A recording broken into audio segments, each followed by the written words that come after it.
tous, donc bienvenue dans cette petite présentation de la Whippet SS. Donc on voit que celle-ci elle est préparée, elle est connue, c'est celle de Cyril. Donc il y a entre 10 et 20 000 watts dessus, c'est bien violent. L'équipement, je l'ai monté dessus, donc on voit ici l'amortisseur DT Swift.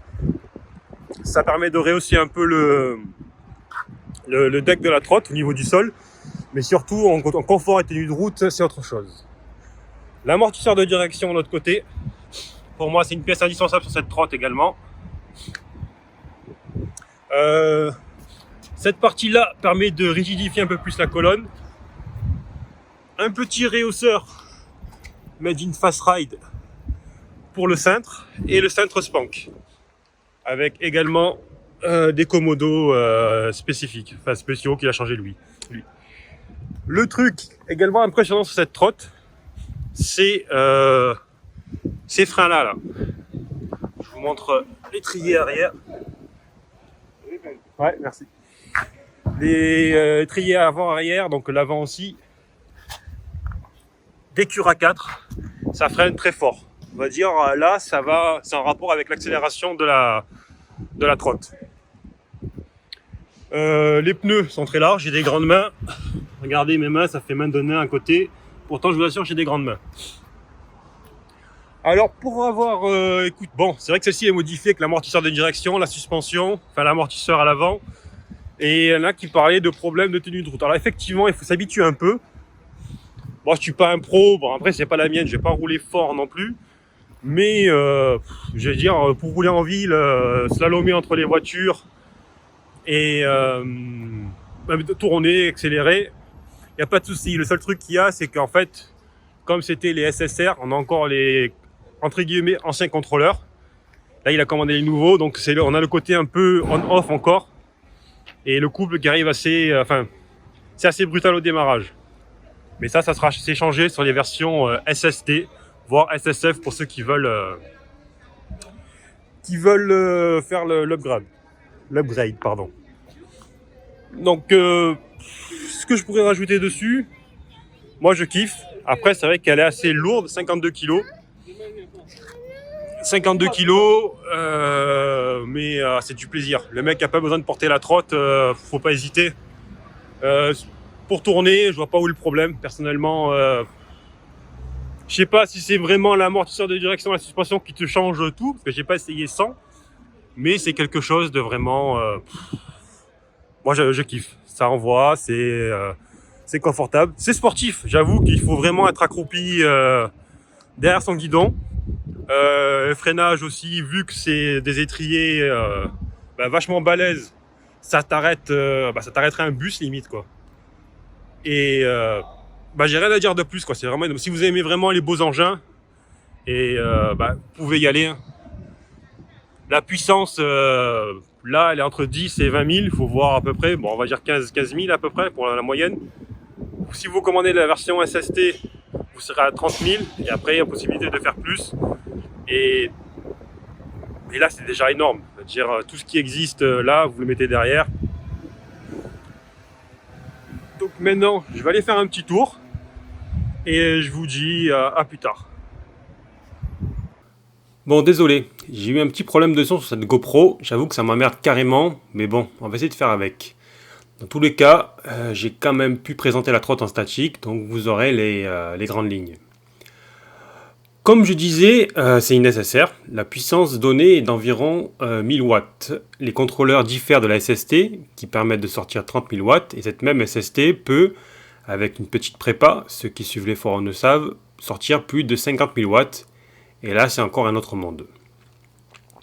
On ne verra pas forcément sur la vidéo, mais je roulais un peu plus fort et voir le comportement en courbe. Donc, ça m'a permis de voir un peu comment ça allait et de me faire ma propre idée. Et pour dire la vérité, je ne sais pas si c'est l'action conjointe de l'amortisseur de direction et de l'amortisseur avant, le DT Swiss, ainsi que il faut faire attention à avoir la bonne pression de pneus. Mais tout ça mélangé, avec mon petit niveau de conduite, j'ai pas eu vraiment d'appréhension à tourner. Il y a peut-être un coup de main à prendre, mais honnêtement, si tu galères à ce point, moi je pense qu'il vaut mieux rouler en Xiaomi. Le freinage, comme il a été dit par Julien, il mérite d'être upgradé.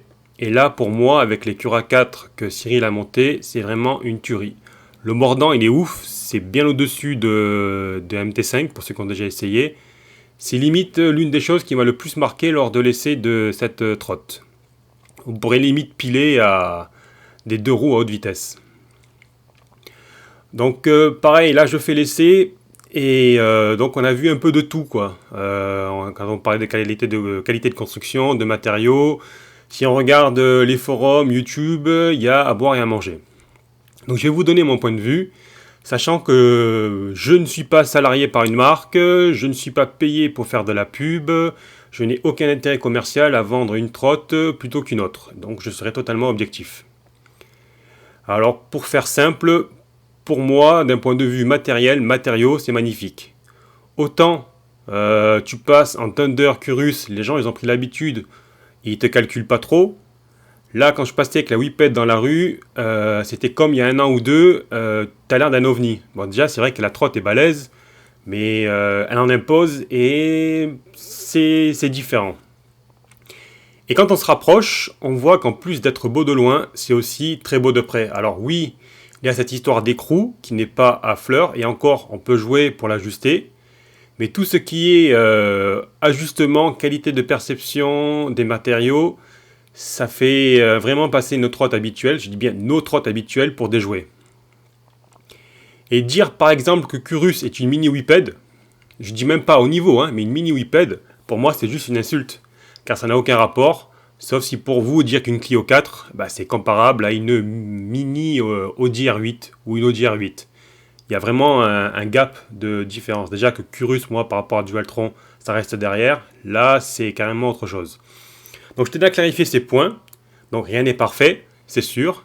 Mais que ce soit c'est la petite Fold ou cette SS, on est quand même un bon cran au-dessus de ce qu'on a l'habitude d'avoir sur le marché. Et vraiment, je m'ennuie de voir les rayons pour me faire ma propre idée, parce que ça m'a l'air aussi largement au-dessus de ce qu'on a l'habitude de rouler.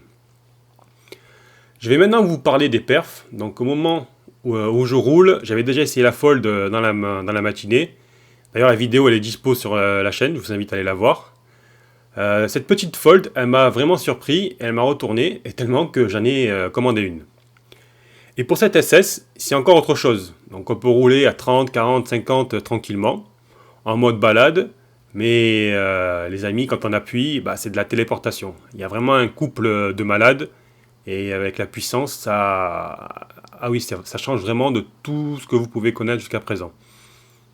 Donc quand on regarde les vidéos des Coréens et tout ça, je comprends beaucoup mieux leur position en arrière de la trotte, les genoux fléchis, où tu es obligé d'amortir les accélérations et les freinages avec les jambes. Tu es vraiment tiré par le guidon, et en fait le guidon il te sert à tourner, mais aussi à t'accrocher quand tu presses la gâchette. Parce que ça envoie vraiment fort quoi. Donc c'est sûr que quand ça tourne, il faut un peu doser l'accélérateur et pas faire le bourrin à vouloir accélérer comme un bourrin quoi. Il faudrait d'ailleurs vraiment que je me fasse un test de cette bestiole là dans la RPI, là, les routes avec épingles et autres, il y a moyen de se faire un bon kiff quoi. Comme je disais, l'accélération elle est vraiment ouf. Alors sur la Fold ça pousse fort tout le temps, à des vitesses limites pour la ville. Donc en gros, on va dire, je vais être honnête avec vous, 50-60, on accélère, ça pousse encore très fort. Mais avec cette SS, même au-delà, quoi, même à 80-90, quand on appuie, ça pousse encore vraiment très fort. Quoi. Il ne faut pas de permis pour conduire cette trotte, mais s'il y en avait un, je pense qu'on pourrait le perdre très rapidement. J'ai parlé un peu de la batterie. Donc on est sur du 72 volts 45 ampères. Pour vous donner un ordre d'idée, ça fait une capacité totale de 3240 Wh.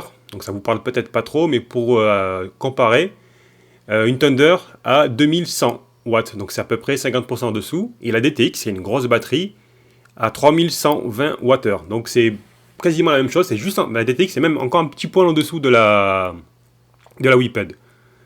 Et sachant que sur la Whipped, on a des cellules de meilleure qualité en 21700 contre 18650. Et malheureusement, même les features Dualtron n'ont pas fait d'upgrade pour les batteries. C'est un peu dommage.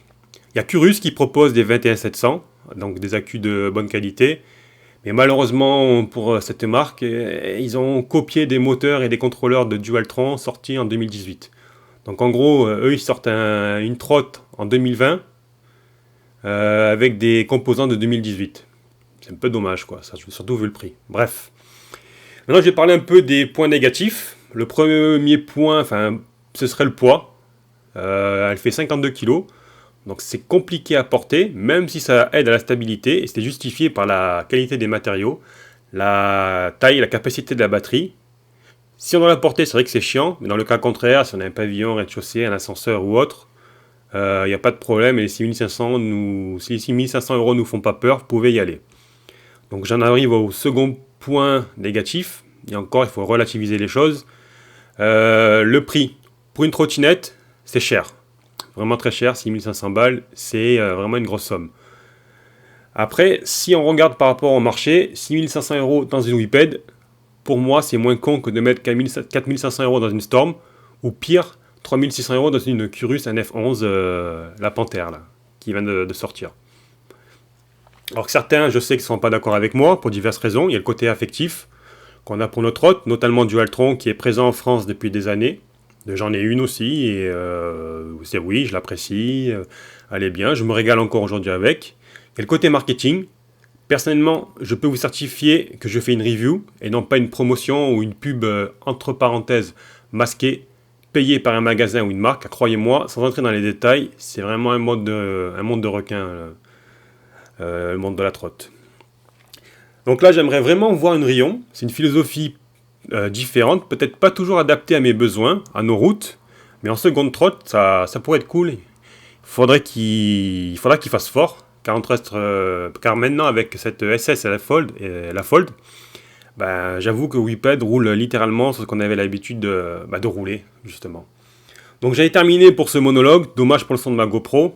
Honnêtement, franchement elle me saoule, hein. Ça fait plusieurs fois, c'est pas la première fois que j'ai des soucis. Là encore j'ai pu avoir l'image.